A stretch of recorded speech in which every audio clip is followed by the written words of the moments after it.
Welcome to the Jeremy and Andy Talk Movies podcast. I'm Jeremy. I'm Andy. And this week, Andy, we've gotten to do a lot of really fun, great episodes. We talked about our best of the year. Yeah. We talked about our most anticipated of the year. And this episode, we're just going to talk about a movie that exists in the world. It does Just exist in the world. Scaling it down, getting back to our sort of bare bones, what we do here, to talk about a movie that it just needs to be talked about. That's what we'll say. Yeah, it sure does. We're talking about Anaconda, Yeah. 2025's Anaconda. Yeah, not the 1997 Anaconda. Yeah. So this movie is one of those movies that the first time you see it announced or written somewhere this is happening, you go, this is a joke. Yeah. You know, it's we talk about time. Sometimes it's really hard these days to tell like what's, being created for social media is just like a joke, like, oh, people want to see it, so some fan made concept, announcement or something, and you see this and go, that's got to be that, right? Yeah. I mean, Anaconda starring Jack Black and Paul Rudd, this is a joke. Right. And it's not a joke. It's not. It's a movie that was actually made. Yeah. Those people were actually in it. Yeah. And it's kind of a meta movie. So, my quick summary here is that Anaconda is a movie about two lifelong friends who love movies and pursued their dreams in different ways, but neither one really ended up doing what they wanted until they decide that they want to remake a childhood favorite, Anaconda. So they go to shoot this movie in the Amazon jungle and end up facing a real life Anaconda and the, chaos that ensues. All right. Andy. Yeah.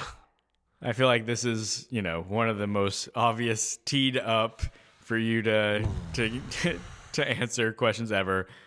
Was Anaconda good? So good. No, this is so stupid. Why did someone allow this movie to get made? Like, everyone loses in this movie.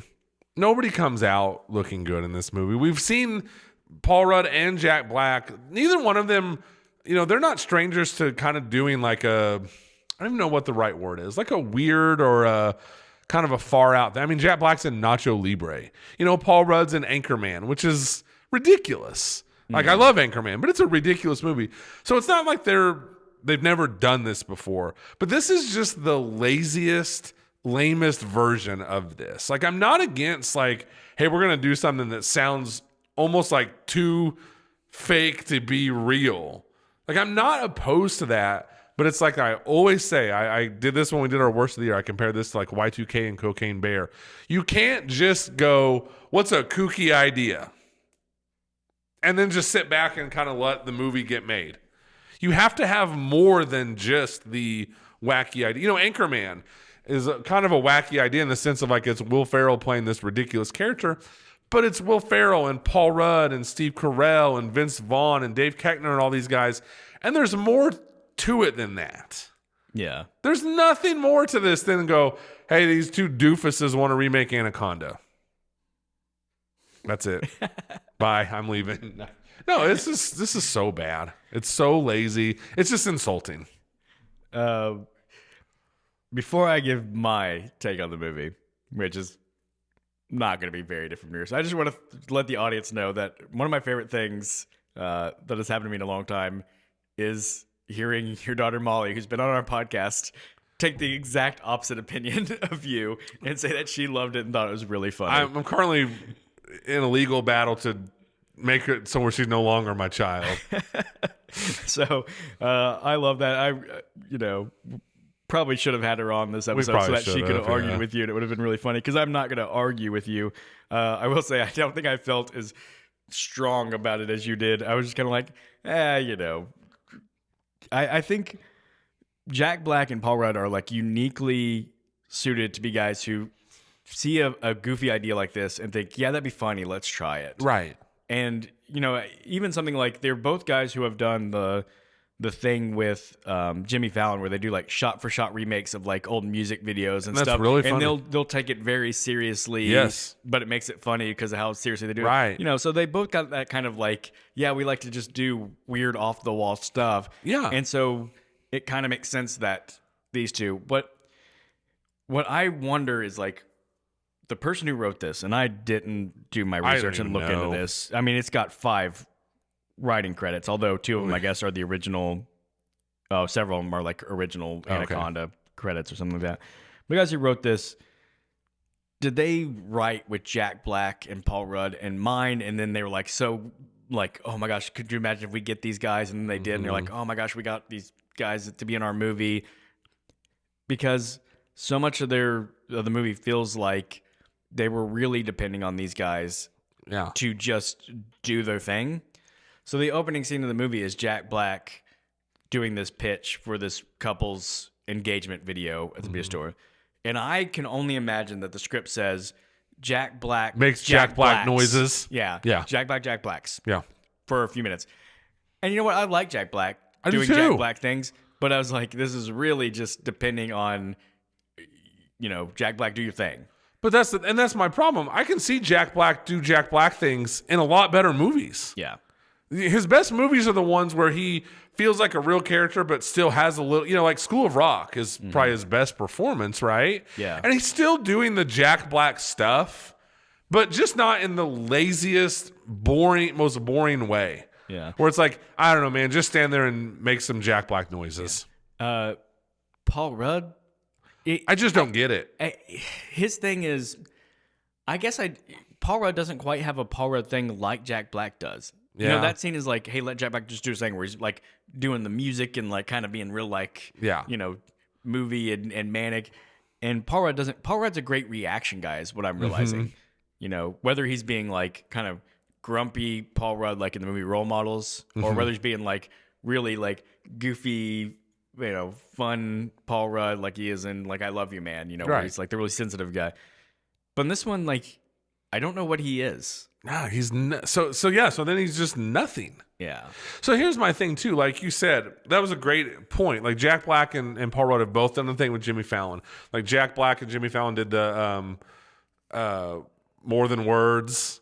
Like I don't remember the name of the band now. I'm liking. Paul Rudd did King of Wishful Thinking, and he did like You Spin Me Right Round. Yeah. And those, like you said, those were funny because they were playing it off like it's totally serious. Yeah. So I will give like probably my one compliment. The when this movie is actually kind of funny, I think, is when those guys are being so serious and Jack Black is like the snake it represents or whoever it is. All of them kind of do it. The snake represents generational trauma. Yeah, they're like, ooh, yeah, people love generational trauma. That's actually kind of funny. Yeah. The problem is these guys are just all over the place in this movie. Like tonally, I guess. Like at one minute, Paul Rudd's kind of like I don't even know if serious is the right word, but it's like, hey, I got the rights to Anaconda. Like, let's fulfill our childhood dream. But then when they get out there, he's like this weaselly coward kind of. And there's chunks of the movie where he's just a moron. Like he's all the things. Like I think if they would have just been like, these guys think this movie is going to be so good, but it's actually so bad, then you're kind of like, okay, that's the joke of the movie. Yeah. But because they're all over the place, and sometimes they are serious, and sometimes they're stupid, sometimes they're buffoons, sometimes they're little weaselly cowards, there's nothing except these guys that just everyone comes across as unlikable in this movie. Yeah. And I felt so bad for the poor girl. Is it Thandie Newton? Yeah. Who is she supposed to, like, she just gets dumped into this movie and is like, I don't know, you're kind of the same way where it's like in some scenes you're kind of serious about it. Some scenes you're just a moron who thinks this is really good. Like they're just like trying all the things and none of them work. Yeah. I feel bad for Steve Zahn, who Steve Zahn is. He can be really funny. He is a guy who maybe as much as anybody swings really, really far on the pendulum of good or bad based on the context and material he's working with. When he's working in good material, I think Steve Zahn's awesome. Like, look at like Out of Sight. Yeah. He's so good in that movie. When he's working in bad material, he's so like Saving Silverman or something. Like really, yeah. Yeah. Yeah. It can get like really over the top really fast. Really, really fast. And just like, because we don't need to go beat by beat through this movie. It's like you just know you're in trouble where there's a scene where like Steve Zahn has to pee on Jack Black. Yeah. And you just sit there going like, okay, so this is supposed to be funny. Right. Steve Zahn is peeing on Jack Black because he got bit by a spider and because everyone in this movie has to just be a complete idiot who thinks, yeah, I think if you pee on a spider bite, you'll be fine. And I really thought the joke was going to end up being when they realized that had no bearing on They a never spider realize bite, it. and it just like, no, it never happens. The whole it just joke goes was away. that- yeah, and I'm like, well, okay, I guess that joke wasn't there. And then it has no more effects from the spider bite and not. Yeah. Like a funny movie, like a lot of the funniest movies, like one thing kind of builds off another. Yeah. And then you finally either like you're getting little payoffs along the way or it all leads to like a big payoff. This is just like, oh man, we got to fill 2 minutes. I don't know. You get bit by a spider and then he has to pee on you. Yeah. But he can't pee standing up, so he has to sit on Paul Rudd while he pees on you. Right. And then you're just dragging everyone into this unfunny joke, and they all look stupid. Yeah. This movie has 0 consequences. Yeah. And you can have, like, I get it. It's a dumb comedy, and you're like, well, what consequences do you want to have? But just in a movie where people are being stalked by a giant snake, the snake was, like, so inconsequential to this movie. And, I wanted like, to talk about never this. once felt like, first off, we hardly see it. I wanted to talk about this. Like, did they run out of money or something? And they were just like, oh, crap, we can't actually have a snake. Because that's how this movie was sold. Mm-hmm. Like, they want to remake Anaconda, but lo and behold, they actually end up getting stalked by a snake. I'd be shocked if that snake has, like, 3 minutes of screen time in this movie. Yeah. And all the shots it's in, it's like they're hiding it. It's really bad. There's not a single... I'm not sitting there going, like, look, I know. We have technologically wise come a long way since that first Anaconda. And like that's kind of my thought of like, well, if nothing else, it's gonna look better than the original Anaconda. Really? And I don't know that there was ever a shot where it's like, wow, look at what they're doing with this snake. It's bad. It's really, really bad. To the point where, because I could care less about spoiling anything in this movie. I'm assuming you don't care if I do. I don't care. So there's this side character, like this young, like nice looking actress, and I felt so bad for her. Who I always recognize, and it always takes me a second, and I just placed it as she was Ratcatcher in the Suicide Squad movie. Oh, okay. And yeah, I didn't like that movie either. So I feel so bad for her. But my point, like all this stuff with the snake and the CGI, at one point in the movie, spoiler alert, it just kind of leaps out of nowhere because they're so lazy where they're just like, anytime the snake gets in one, it just comes out of nowhere. It's like a 200-foot long snake. Yeah. So it gets her, pulls her into the water, wraps around her, and I guess squeezes her to death. The CGI, the camera, everything is so bad. I was like, who did that snake just get? Like, I assumed it was her because that would have made sense for the movie, but you don't even clearly see it. Yeah. It's so amateur and so bad. Yeah, and that twist could have been clever, I guess, that she was the bad guy when it's kind of, it builds it up like she's being chased, and then it turns out like they were chasing the people. The bad guy is being actually chased. the good guy. Yeah, but it's because she was the bad guy. And like when that happened, yeah, when I talk about no consequences in this movie, that's exactly what I mean. Like that happened and I was like, okay. Okay. And then she's gone like pretty immediately. Just instantly. So it just like, it means nothing. Yeah. The big twist didn't even like, hold any value. There was this like weird mining subplot that was involved with. And as soon as it was done, like she had just found a giant thing of gold and like they threw it into the water and like it's never talked about again. No, like, nothing. Just literally nothing maintains or stays or matters. It's so stupid. And then that character, this younger actress, her stuff makes no sense either because like she takes him on this boat. So from her perspective, like we don't know this yet, but she's the bad guy. Right. What does she even want to do? Just get the gold and get out of there? She's trying to get to her place. But yeah, once you learn she's the bad guy, you're like, she had multiple opportunities to just like leave them behind, which she would have done immediately. That's what I was going to say. Yeah. So once you find out she's the bad guy, nothing she's done for the whole rest of the movie makes any sense, including a chunk of the movie where she stops to be a participant in the movie they're filming. Yeah. And then all of a sudden she has to start acting like kind of an idiot too. But then she just switches right. And it's just like, this is giving me a headache because none of it makes sense. Yeah. Of course, you have to have your obligatory cameo from the original cast. So Ice Cube shows up for a minute. Okay. Yeah. I like Ice Cube. I do too. I think like you can watch like Boys on the Hood or something. Ice Cube's really funny. Friday, actually a really good movie that Ice Cube's really funny in. Yeah. Ice Cube, my man. You surely knew a little bit in advance that you were going to have a cameo in this movie. Dude, start working out. He looks horrible in this movie. And I'm not trying to be a jerk, but it's like he looks so bad in this movie, and you just feel bad for him. Yeah. It. Yeah, especially when you consider that Ice Cube's credits for 2025 were that and that War of the Worlds movie, which made a lot of people's like worst of the year. Oh, it's like the worst movie ever. Like it's not even a movie. We didn't even bring it up because I don't think either of us watched it. I saw clips of it on the internet, but I was like, this is plenty bad. Yeah, really bad year for Ice Cube, and he just it just reeks of like, I guess he wanted to be there because he agreed to do it, but if you'd have told me like that he was contractually obligated somehow to have to be in this movie, you would believe it because he just seems so uninterested, and it's like it's just bad. Yeah, I mean, I'm sure they wrote a check with enough zeros to. But he was like, "All right, sure." Yeah.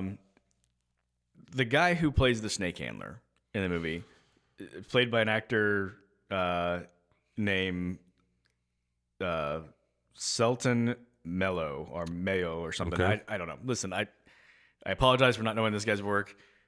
I could not understand why the movie gave him so much screen time. I was like, is he supposed to be somebody? Is he supposed to be like this of screen comedic time. guy? Like, I don't know who he is. He was in a movie called I'm Still Here last year, which was like an Oscar nominated movie from Brazil or somewhere. And so I was like, okay, maybe this guy is like this rising international star. And so they're like, oh, it's cool that we've got him in our Anaconda movie. But it really felt like I had no idea who he was. And I was like, why is this guy getting so much ton of screen time?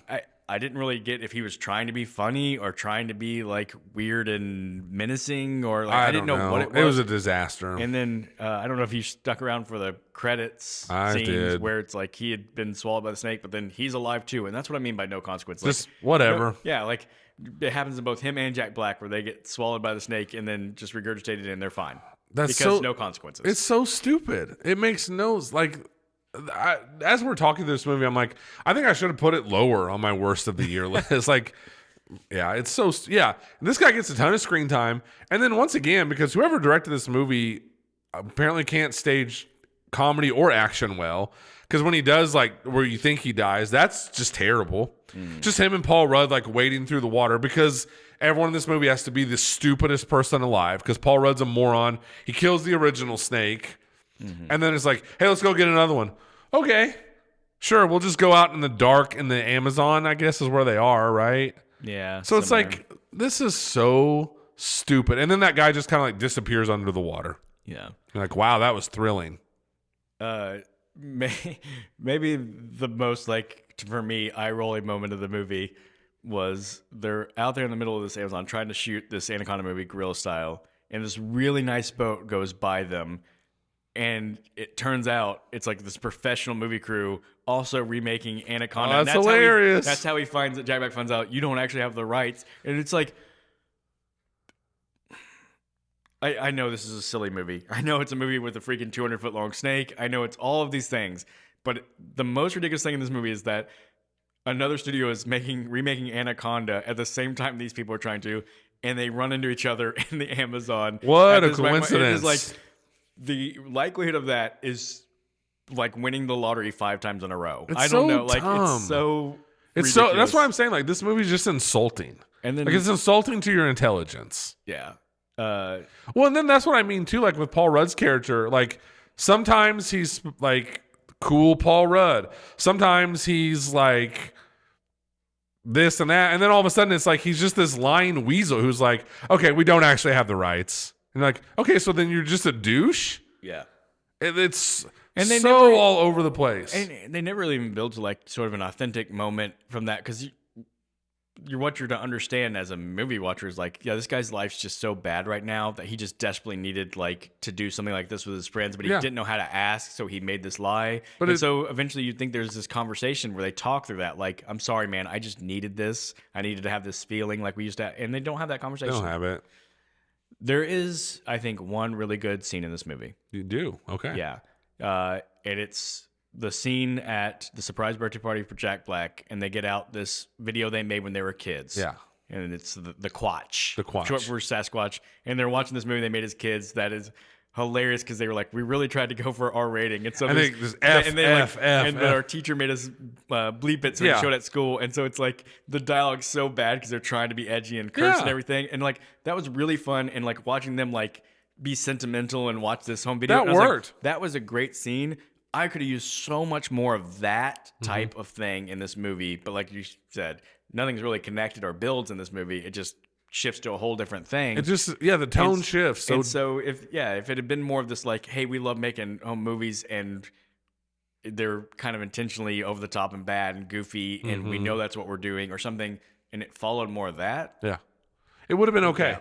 Yeah, there probably is something. Yeah, they could have really ran with the like, man, this is just what we used to do, and this kind of connects us all back to our childhood when we just were carefree and made these movies. Yeah. But instead, like I said, it's like, no. So we shove a dead squirrel or whatever that is in Jack Black's mouth. Yeah. And you're like, that's not funny. Like, if it would have been this movie, they could even be doofuses. That could have been part of the joke. Like, the passion is there, they're just really bad at it. Or the other way would just be like, you know what? These guys are so passionate about it, they're actually kind of good at it. Yeah. But instead, we just go with like I said, because everyone just has to act like a second grader in this movie. We tape a dead boar or whatever that is to Jack Black. Like, that's not funny. It's just not. And then, of course, we have to do the thing where it's like, I don't remember if it's throughout the movie or I know in the closing credits, what song's going to play? You know, Baby Got Back, because they say the word Anaconda in that song. That's so insultingly lazy. And then, of course, we have to do the thing, too, where Jack Black is so frustrated at being a wedding movie guy, and they want the song I Don't Want to Wait, like the Dawson's Creek song. So, of course, that has to play. And it's just like, wow, didn't see that one coming. Yeah. It's so bad. And then it's like the big, like I said, this guy, whoever directed this movie, is terrible at action, too. Because it's like, okay, the snake's going to chase us, and we're going to let off these pyro, from the Anaconda movie, and then that's all terribly done. And, the big joke is like Steve Zahn's character didn't have it turned on because he's an idiot. And you're just like, all right, just someone in this movie. Yeah. This guy has directed 3 movies. Okay. His previous movie was The Unbearable Weight of Massive Talent, the movie that was like a Nicolas Cage playing himself movie. Yeah. And then That Awkward Moment in 2014, Okay. which was a movie that just missed as Yeah. well. I never even watched it, but Yeah. it just so yeah, not a great track record. for No, this not particular at fellow. all. Yeah. It's weird to say, like, I don't know that you can call this movie disappointing because what are this movie had a very low chance of success. I think an Anaconda movie starring Jack Black and Paul Rudd, although you would expect like some dumb fun. Yeah. But you're right. Like there was a lack of cleverness to the execution of it. And it's disappointing. It was a real disappointing year for Paul Rudd. Yeah. Well, it feels like we should talk about this. Yeah. Yeah. So Death of a Unicorn, Friendship, Anaconda. Yeah. Ugh. That's a bad year. Yeah. Because all of them felt like bad uses of Rudd. That I was gonna say that's the common denominator, and we kind of hit on this. I think, especially when we did Friendship, like Rudd is like you said, he's a great kind of reaction guy. He's a great, I don't know, like dry sense of humor guy almost. Like I've always liked Rudd in Clueless, and that's where he's really good at. He kind of just has that dry sense of humor, combined with he just kind of reacts to Alicia Silverstone's antics. Yeah. Even as Scott Lang, like, that's a really funny scene in Avengers Endgame when Thor's kind of like having this meltdown and he's crying about his girlfriend, and it just cuts to Rudd. He just has this like childlike grin on his face as Thor is. Do you know what I'm talking about? I don't know why I'm blanking on That's that fine. scene. But, and it's like, oh, that was really funny. I don't know. Like, those are all good uses of Rudd. These are all really bad uses of Rudd. Yeah. And it just kind of, it's a reminder that as talented as people can be, it's important to get good projects. It is. There's nobody who can just redeem bad material. Yeah. If it's bad, it's bad. Yeah. And it just makes you wonder, like I said, like what happened? Because for a while there, like, I don't want to say it felt like Rudd couldn't miss, But it's like, you know, you're He doing. was always you always walk out going like, well, Rudd was good. Rudd was good, like role models, or what is that one called? I Love You, I Love You, Man. Yeah, And it's just like, okay, those were just really good, funny movies. yeah, And then like it just felt like he was able to really kind of like he felt like a weird fit for the MCU. But then when you saw the first Ant-Man, you're like, man, Rudd is making this work. But like you said, there's also some good stuff going on there, and you kind of got that security blanket of the MCU and stuff. And then this year, it just like all the rails just went off. It just went off the rails, and or all the I don't know. It just didn't work at all. 3 times. yeah.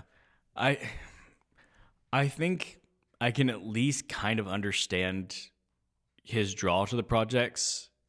You know, like if you kind of take them one by one and you like give the pitch, like what Paul Rudd must have heard in the pitch, like Death of a Unicorn, like it's an A24 movie. It's about, you know, like unicorns are real and this family accidentally runs into one, and then, you know, like, and you're kind of like, okay, yeah, like maybe there's something there. And we talked about in that one, Paul Rudd's just playing unlikable in that one. Yeah. He's just kind of this guy who's like ignoring his daughter and being like way too like grovelly to You're these like, people. that's and you're not like, what I want from Paul Rudd. and so I was like, okay, that's just sort of a misuse of them. And then Friendship, it's like, okay, Tim Robbins is this kind of rising big name in comedy, and you're making this movie about like friendship, that everything's awkward, and I guess, you know, we talk about that being a miss. I don't think it did well financially, No, it didn't. but maybe people who like Tim Robbins' humor all love that and love Paul Rudd in it. But to me, it's just like, Paul Rudd, don't do super awkward. Like there's just, it's not funny. Mm-hmm. And then Anaconda, like we said, he's just like he's a guy who loves a fun idea, like we said. And I think he probably saw this. And I wonder if him and Jack Black, it's the type of thing where like, did they call each other and be like, I'll do it if you do it, you know, type deal. Like, Yeah, this you never could know. be fun because it only works. I can't imagine that these parts were just written and then Jack Black and Paul Rudd just did them. It feels so specifically You're right. like It feels it's like funny if it's Jack Black and Paul Rudd. Correct. And we're playing off these guys who are inherently like kind of likable and do this style of goofy really well. I don't know. It's a mystery. Because for the longest time, too, that was kind of part of the charm of Paul Rudd, too, where it was just like, man, this guy he can Paul Rudd his way through these movies. Mm-hmm. And then he just hit a wall this year.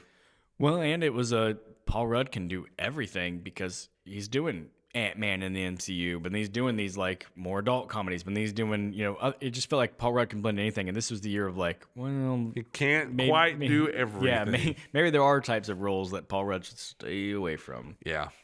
Yeah. We still love you, Paul. Just, I just love want to be Paul very Rudd. clear. I I think that's why it's so disappointing because we like I him so hate much. to be this way. I love Paul Rudd. Yeah. And I love Jack Black. And Me I too. love Steve Zahn. I love a lot of the people involved. Which probably just adds to the frustration of how stupid this movie is. Yeah. And it's the thing, too, where it's like when we did the Keanu Reeves, Aziz Ansari movie, Good Fortune. Good Fortune, yeah. You know, we talked for a long time about comedies and are they dying? Why are they dying? And it's like, I want all movies to succeed. So I want comedies to be able to make a comeback. But then stuff like this is just a major step backwards to me, Yeah. in my opinion. It's like, I don't know. It's like, I can't quite pinpoint what I want. I want movies to, you know, I want my comedies to be funny. What I don't want is just comedies that are, you know, kind of pandering to the lowest common denominator. And that's what makes me mad, where it's just like, I don't know. Yeah, Jack Black gets peed on. I don't know. You know, in a movie called Anaconda, we play the part of Baby Got Back where they say the word anaconda. Like, same thing with our, you know, I remember talking about in Y2K, there's a scene where they're like, what is it, like an outhouse like is falling down a hill or something, and so the like poop water is going all over everybody. And I remember you saying like, I am better than this. I want better than this. And this movie just felt like one long scene like that to me. Yeah. You saying that, talking about like the state of comedies, made me wonder, like, what was the best comedy of 2025? Because I do like comedies, and I'm kind of like looking through and going like, oh my gosh, I don't know what the best comedy of 2025 was. There wasn't a lot of humor. You know, you look at something like Wake Up Dead Man, where the Knives Out movies have kind of been comedic, but this one didn't really feel like as comedic. And so I'm like, I wouldn't put that as the best comedy. Yeah. Megan 2.0 is probably the hardest I laughed in a theater all year. You're like, is that where we are?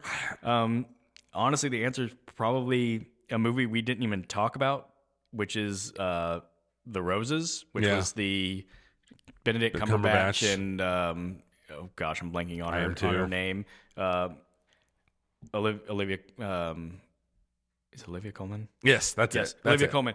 A relationship movie that's, it was pretty funny. But Yeah. I'm like, man, I don't know. I don't know. Not a lot of great comedy. No. Right. And then something like this comes along, and like I said, it just feels like it's hitting another nail in the coffin to me.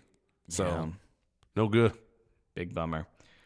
All right. Well, first movie review pod of 2026, even though it's a 2025 movie, and it's Anaconda. a bit of a downer. Yeah, it's a bummer. This movie sucks. But I love a good Andy rant. I mean, we can't just always sit here and say everything is awesome and amazing. Yeah, that's true. We just can't. No. Yeah. Man, Andy, we're in January. You kind of get like your big dump of big movie releases at the end of December, and then things slow down a little bit. Gets a little rough, doesn't it? Yeah. So I don't even know what our next movie review is going to be, but I don't know either. I'm sure there are things We'll figure something out. We somewhere always do. on the slate for us to do. But this was a busy week of potting. It because was. of our end of the year wrap, so feel good about that. Yeah. We'll figure something out. We always do. We're not going anywhere. For sure. Yeah. All right. And whenever we figure that out, we'll be back. We will. And we will see you guys then. See ya.